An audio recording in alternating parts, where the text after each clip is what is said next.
responded incredibly rapidly to a deteriorating situation with equipment and capabilities.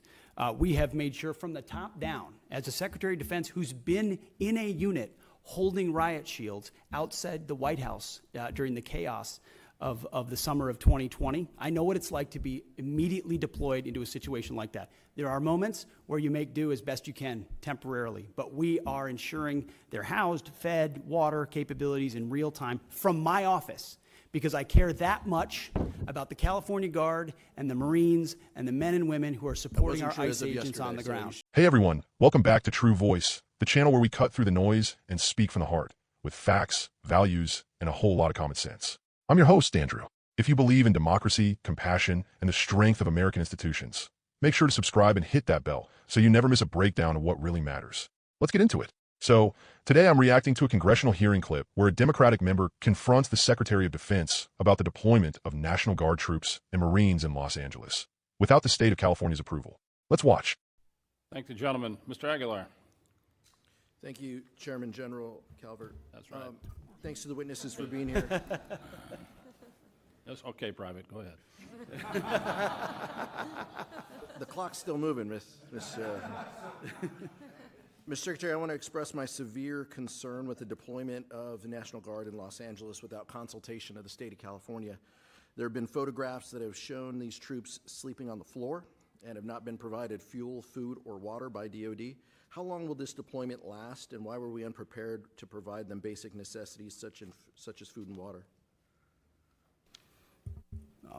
The commanders and troops on the field are very well prepared, sir. They responded incredibly rapidly to a deteriorating situation with equipment and capabilities. We have made sure from the top down, as a Secretary of Defense who's been in a unit holding riot shields outside the White House during the chaos of the summer of 2020. I know what it's like to be immediately deployed into a situation like that. There are moments where you make do as best you can temporarily, but we are ensuring they're housed, fed, water capabilities in real time from my office, because I care that much about the California Guard and the Marines and the men and women who are supporting our ICE agents on the ground. You should check It's with your true office. every day, and that's a disingenuous attack that misrepresents how much we care about our troops and long what will they're the doing to deployment defend ICE agents. I'm not going to take the fact that we don't care about the troops. Nobody cares more about the troops at the top than this Secretary and the Chairman and our How long will department. the deployment last? We stated very publicly that it's 60 days. Because we want to ensure that those rioters, looters, and thugs on the other side assaulting our police officers know that we're not going anywhere. We're here to maintain the peace on behalf of law enforcement officers in Los Angeles, which Gavin Newsom won't do. What is the estimated cost of the deployment for the Guard and the Marines to LA, and where's this funding coming from? Will it be coming from quality of life programs that affect our service members or our families? If you want to wait till I finish Before my I hand it to question, such as updates, housing and barracks? Before I hand it to Bryn, the insinuation that we're pulling money from housing and barracks in order to fund this is disingenuous and incorrect. I'm just asking. Bryn can give you the numbers, absolutely. So the current estimated cost is $134 million, which is largely just TDY costs, travel, housing, food, et cetera. Where's it coming from? That's the cost, but where's it coming from? Out of their O&M accounts. With the most recent deployment of the Marines, Mr. Secretary, what's the justification for using the military for civilian law enforcement purposes in LA? Why are you sending war fighters to cities to interact with civilians? Every American citizen deserves to live in a community that's safe, and ICE agents need to be able to do their job. They're being attacked for doing their job, which is deporting illegal criminals.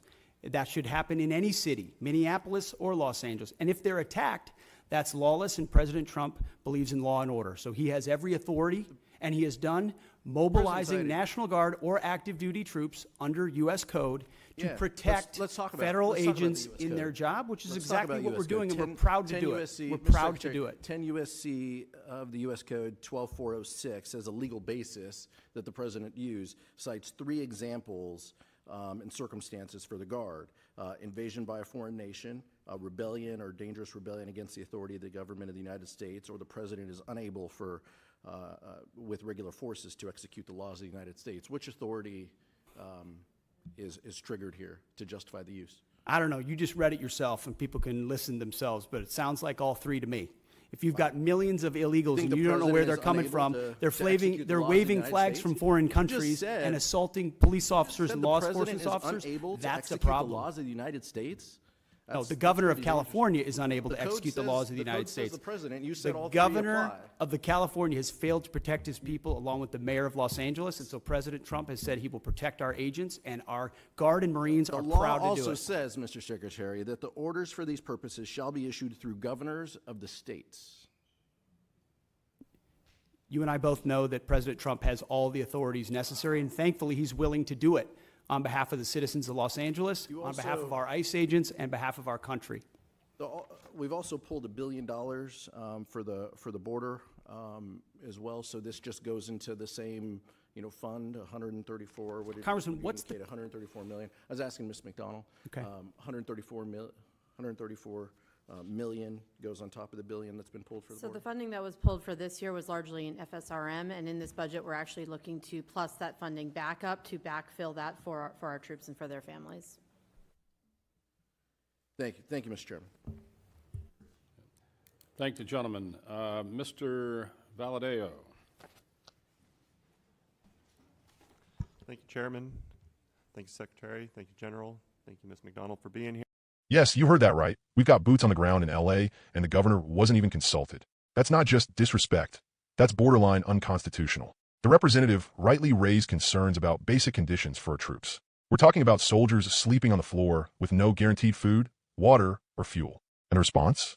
The secretary got defensive, claiming that he personally cares about the troops, yet couldn't explain why this deployment was so chaotic. Caring is great, but it doesn't feed people.